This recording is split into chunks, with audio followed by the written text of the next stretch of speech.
بسم الآب والابن والروح القدس الإله الواحد آمين. أهلا وسهلا بحضراتكم في قناة مريمينا مفرح القلوب.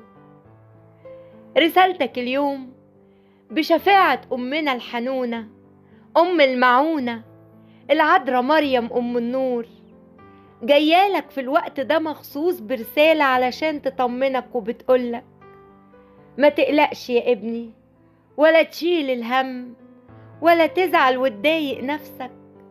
ده ربك يسوع المسيح القدير موجود وشايف كل شيء، هيطمنك ويفرح قلبك في موضوعك. حتى لو جواك حاجات كتير مخوفاك، اطمن، هيراضي قلبك وهيمد ايده ليك ويصنع معك بإمكانياته القديرة الغير محدودة، وهيتمجد في كل أمورك، وسترى إنه لا يستحيل عليه شيء. والحاجة اللي انت طلبتها منه ومستنيها انها تيجي هتجيلك قريب، وهتفرح بيها قوي، وهتلاقي الحال اتبدل واتغيرت الموازين كلها. إلهنا القدير عنده حاجات حلوة قوي كتير هيرضيك بيها، كل مفاجآته مفرحة للقلب ومبهجة، ولأنه شاعر بيك وعارف قد ايه انت تعبت وصبرت واتألمت كتير، هيعوضك وهيكافئك بخير وأفراح وتعزيات، وهتبقى مش مصدق الفرحة اللي انت عايش فيها، لأن ربك طرقه دايما عجيبة ومفرحة، قادر يبعت الحلول وينجي أولاده وينقذهم. ده هو صاحب عمرك اللي عمرك ما تندم أبدا لما تروح له وتترمي في حضنه وتشكيله همك، ولا أبدا يعايرك أو يزهق منك، ولا يجرح فيك أو يقسى عليك. ولو حتى بعيد عنه برضه بيفضل واخد باله منك وعينه عليك باستمرار، وبيرجعك تاني ليه ويطبطب عليك.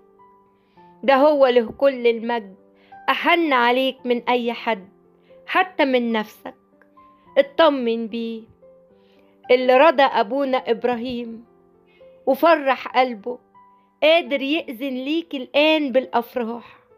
يستطيع كل شيء ولا يعثر عليه أمر، مفيش أي شيء صعب عليه، حتى الموت ليه عنده مخارج. اوعى تزعل وتهتم وتشيل هم بكرة، ده إلهك عنده الحل وبيك بيهتم، عنده اللي فوق توقعات البشر. افرح بإلهك اللي بيحبك ومش ممكن أبدا هيتخلى عنك، وزي ما فعل عجائب ومعجزات مع كل أولاده اللي في الكتاب المقدس، زي العازر لما قومه من الموت بعد أن أنتن، ويوسف لما خرجه من البير، ويونان لما خرجه من بطن الحوت، وإقامة ابنة ييروس، وكتير وكتير من المعجزات هيصنع معاك انت كمان معجزة رهيبة. إلهك هو أمس واليوم وإلى الأبد، مش بيتغير، فانتظر معجزتك بإيمان وثقة، وانت هتشوف المستحيل بيتحقق قدام عينيك، وهيديلك كمان أكتر مما تطلب أو تفتكر. الآية بتقول ويفرح جميع المتكلين عليه إلى الأبد يهتفون، مزمور 5 عدد 11. اطمن، يسوع المسيح مش بيكسف أبدا اللي يقوله أنا سايبها عليك يا رب، أو اللي اتعقدت معاه وقال له طب حلها انت يا رب. اطمن، لو سبت في ايديه همومك واتكلت عليه بقلبك، هتفرج وهتفرح وهتفضل طول عمرك تهتف بيه. هيحقق ليك حلمك اللي تمنيته، وقتها هتعرف قيمة كل لحظة حزن عشتها وهتشكره عليها. تعويضاته فوق مستوى ضعفك وتعبك وخذلانك، هيفضل معاك في كل خطواتك، في عملك، في مشاكلك، في امتحاناتك، مش هيسيبك لحظة واحدة، هيعدي بيك كل الأزمات أو أي حاجة صعبة عليك، وهتلاقيها محلولة، ونفسيتك مرتاحة، وأمورك كلها متيسرة. اللي بيتعشم في ربنا عمره أبدا ما بيتخذل. اصبر، مش بس ربنا هيديلك اللي انت تستاهله، ده هيعوضك باللي ما كنتش متخيل أبدا انه يحصل ليك طول ما انت معاه.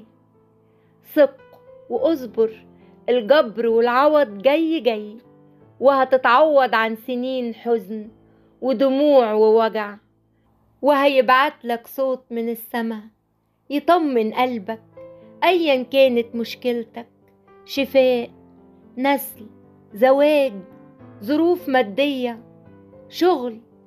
استنى صوته الحلو لأنه حنون جدا وبيستجيب في أنسب وقت. اطمئن لتدبيره ولحكمته، واعلم يقينا إنه بيختار ليك الأفضل دايما، لأنه بيحبك كابن وحيد عنده. اوعى تحزن لو كان قفل قدامك باب انت كنت عايزه. هتمر الأيام وهتعرف إنه عمل كده لأنه نجاك من بلاء لم تكن تستطيع تحمله. طول ما انت مع يسوع اوعى تخاف من شيء، وافتكر دايما إنه ضابط الكل. الفكرة دي في حد ذاتها بتريح جدا.